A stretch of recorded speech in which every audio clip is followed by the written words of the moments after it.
everybody. We had a great weekend. From an economic standpoint, our prices are coming down very substantially on groceries and things.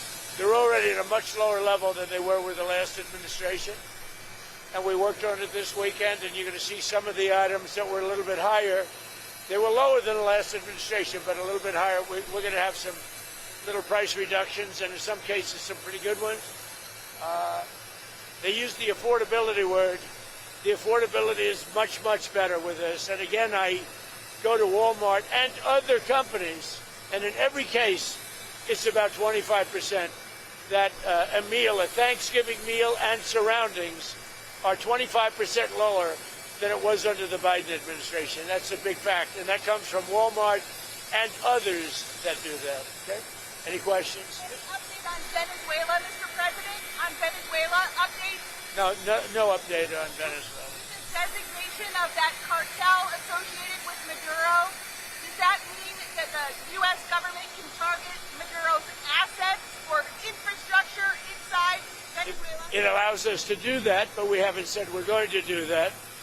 And we may be having some discussions with Maduro, and we'll see how that turns out.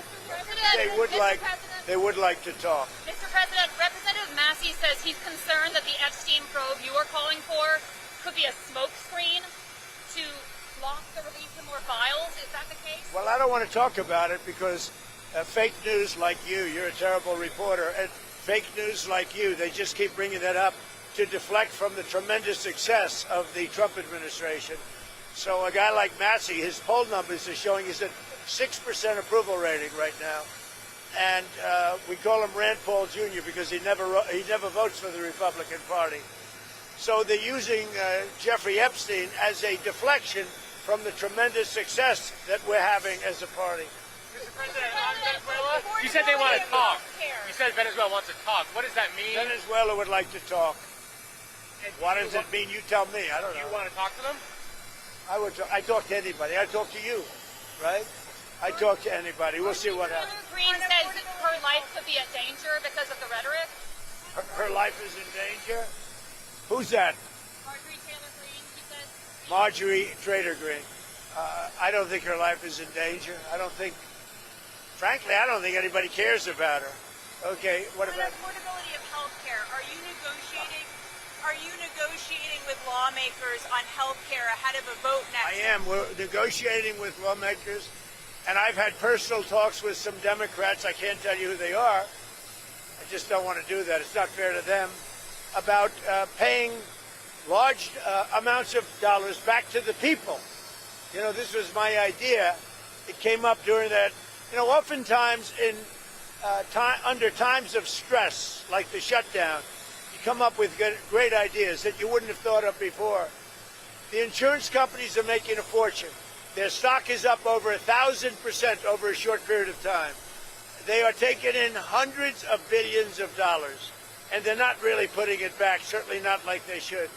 So when I see this, and when I've seen this over the last pretty short period of time, I said, why do we just pay this money directly to the people of our country and let them buy their own health insurance?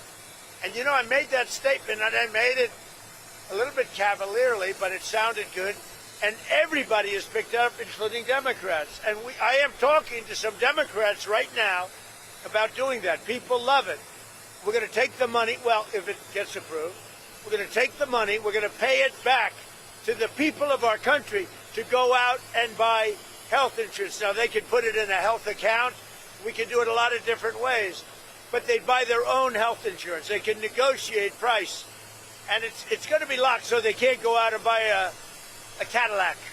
They can go out and buy health insurance. Tucker Carlson. Is it time for Congress to move legislation that puts pressure on Russia and puts pressure on Putin? Well, I hear they're doing that, and that's okay with me. They're passing legislation, or the Republicans are putting in legislation that very tough. It's sanctioning, et cetera, on any country doing business with Russia. They may add Iran to that, as you know. I suggested it.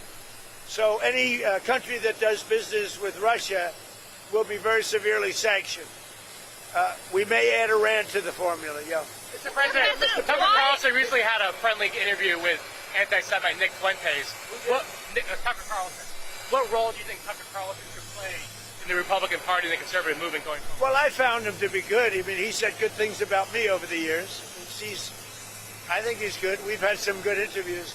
I did an interview with him. We had 300 million hits. You know that. Look, I can't tell him. Should he be? Will you let me finish my statement? You are the worst. You're with Bloomberg, right? You are the worst. I don't know why they even have you. We've had some great interviews with Tucker Carlson, but you can't tell him who to interview. I mean, if he wants to interview Nick Fuentes, I don't know much about him, but if he wants to do it, get the word out. Let him, people have to decide. Ultimately, people have to decide. The mayor of New York, I will say, would like to meet with us, and we'll work something out. But he would like to come to Washington and meet, and we'll work something out. We want to see everything work out well for New York. You yourself had dinner with Nick Fuentes at Mar-a-Lago a few years ago. What role should he play in the conservative movement? Well, I didn't know he was coming, and he was with, as you know, somebody, Kanye. And Kanye asked if he could have dinner, and he brought Nick. I didn't know Nick at the time. And he did. He came, and along with a few other people. He brought a few people with him. Meeting people, talking to people, like for somebody like Tucker, that's what they do. People are controversial. Some are, some aren't. I'm not controversial, so I like it that way. Okay. Venezuela, are you discussing options with Congress? Are you going to Congress to discuss potential options you're considering? I'd like to keep Congress involved. I mean, we're stopping drug dealers and drugs from coming into our country. And I actually told Marco and some of the people, our Secretary of State is doing a great job, by the way. I said, go to Congress and let them know we're not letting drugs come through Mexico. We're not letting them come through Venezuela. And let Congress know about it. We don't have to get their approval, but I think letting them know is good.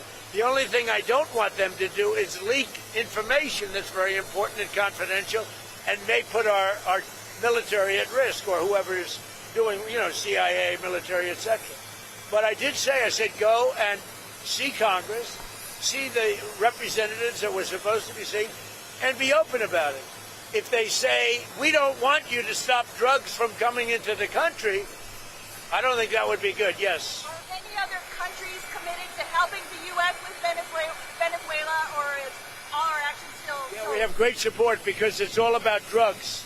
Well, in Venezuela's case, it's about drugs, and it's also about thousands, hundreds of thousands of people that they've released into our country. And some are gang members from Tren de Aragua.